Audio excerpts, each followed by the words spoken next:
Hello and welcome back to our channel. Today, we are going to study the poem, Money, by William H. Davies. This poem is in the syllabus for class 12th English subject, and in this video, we'll try our best to prepare you for the exam. We'll explore its meaning, poetic devices, structure, and much more. Let's get started.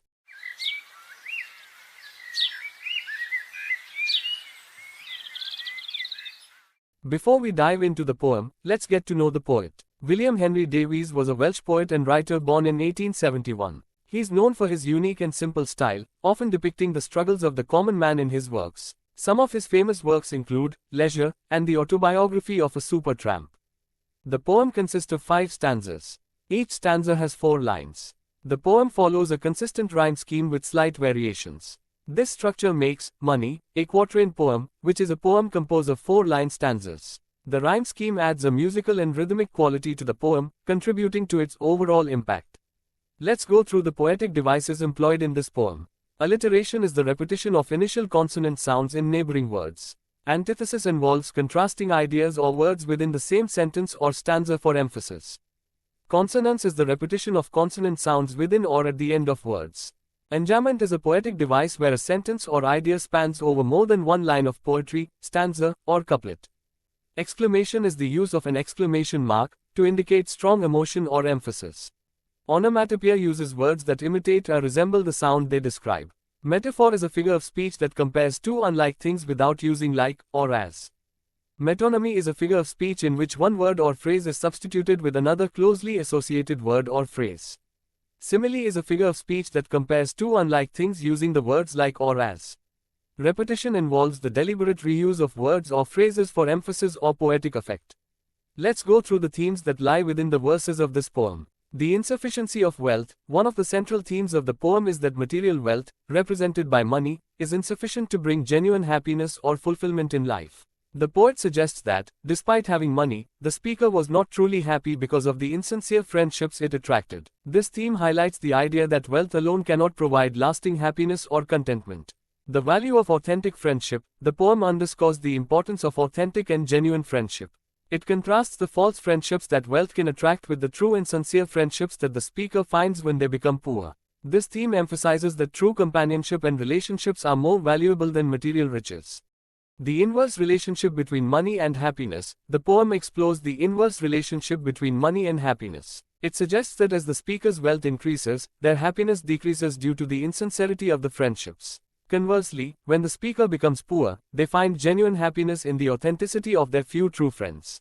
This theme challenges the conventional idea that wealth leads to happiness. The simplicity of life. The poem indirectly celebrates the simplicity of life. It suggests that poor people, with their modest earnings and few friends, find joy and contentment in life's simpler pleasures. This theme encourages the appreciation of life's smaller, more meaningful moments over the pursuit of material wealth. When I had money, oh, I knew no joy till I went poor. For many a false man as a friend came knocking all day at my door. In the first line, the speaker starts by reminiscing about a time when they had money. The repetition of money emphasizes the significance of wealth in their life. The exclamation, oh, suggests a sense of longing or nostalgia for that period when they were financially well off. Here, the speaker states that they didn't truly understand or experience joy until they became poor. This implies that they had a realization about the nature of happiness and contentment only after losing their wealth. In this line, the speaker introduces the idea that when they had money, they attracted insincere or deceitful individuals who posed as friends. These people are described as false, indicating that they were not genuine in their friendship. The line suggests that these insincere friends were persistent in their attempts to be close to the speaker. They knocked at the door, metaphorically seeking access to the speaker's wealth and resources. Then felt I like a child that holds a trumpet that he must not blow. Because a man is dead, I dared not speak to let this false world know. In this line, the speaker describes their emotional state during the time when they had money. They felt similar to a child who possesses something valuable, in this case, a trumpet. The child has a trumpet, but there is a restriction placed on them. They must not blow it. This restriction implies that there was something they desired to express or reveal, but circumstances prevented them from doing so. The reason behind not being able to blow the trumpet is explained here. It's because someone has passed away.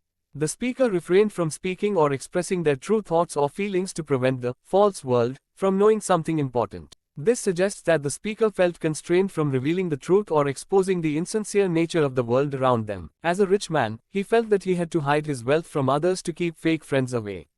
This meant that he was unable to really enjoy his wealth or share it with loved ones. He compares the feeling to that of a child being unable to play his trumpet. Much have I thought of life, and seen how poor men's hearts are ever light, and how their wives do hum like bees about their work from morn till night. In this line, the speaker indicates that they have spent a significant amount of time contemplating life and observing the world around them.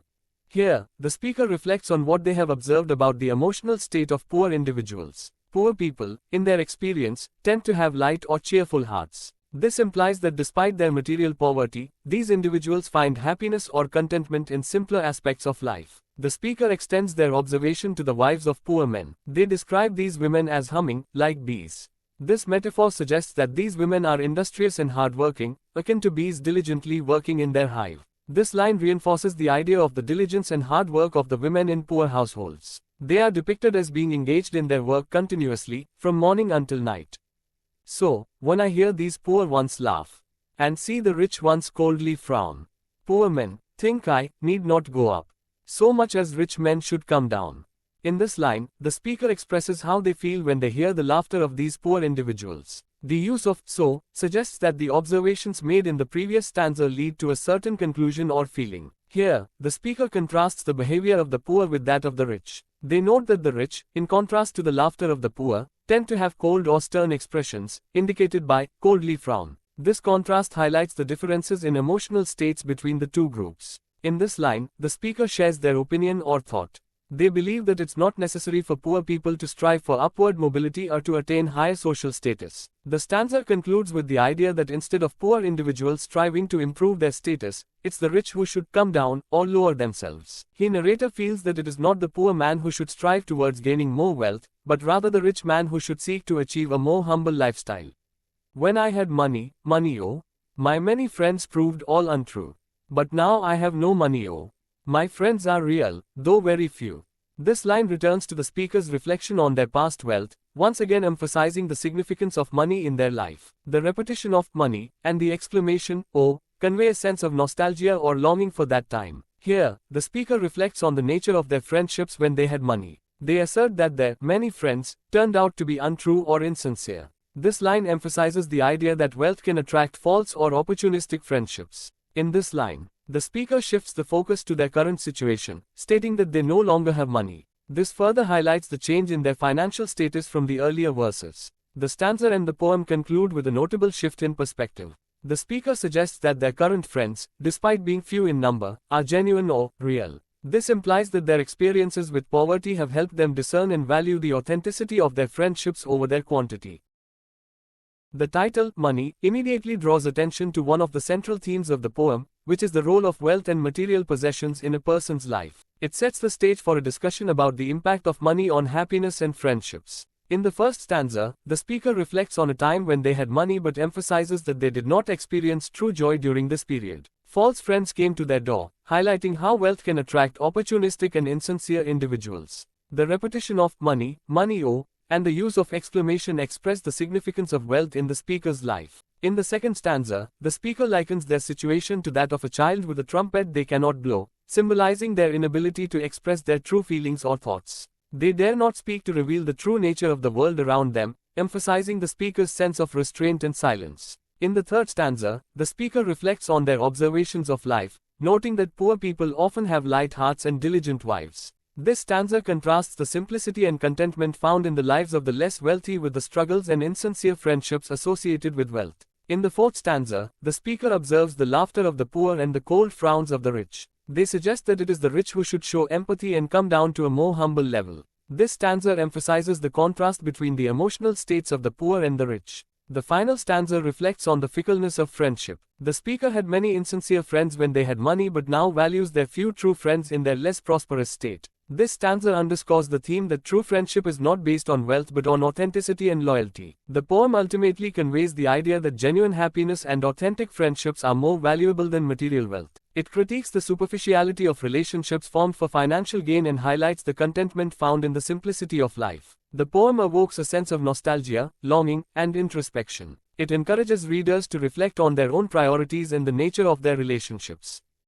In the first stanza, the speaker reflects on a time when they had money and suggests that they didn't experience true joy until they became poor. The reference to "many a false man is a friend" knocking at their door implies that when they were wealthy, they attracted insincere friends who were only interested in their money. This stanza highlights the idea that wealth can attract opportunistic and disloyal people. In the second stanza, the speaker compares their situation to that of a child who possesses a trumpet but cannot blow it because someone has died. They feel silenced and unable to reveal the true nature of the false world they are living in. This suggests that the speaker felt trapped in a world of pretense and couldn't express their true feelings or thoughts. In the third stanza, the speaker reflects on their observations of life. They note that poor people often seem to have light hearts, and their wives work diligently from morning till night. This may suggest that despite their lack of material wealth, poorer individuals find contentment in simple pleasures and hard work. In the fourth stanza, the speaker contrasts the laughter of poor people with the cold frowns of the rich. They conclude that it's not the poor who need to rise in society,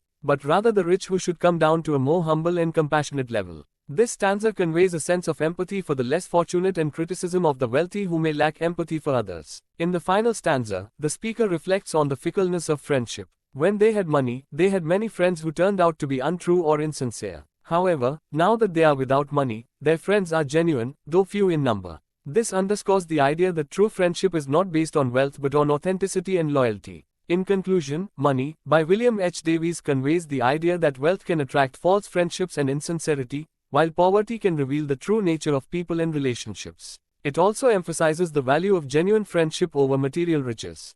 If you found this video helpful, please give it a like and subscribe to our channel for more literature and educational content. And as always, feel free to leave your questions and comments below.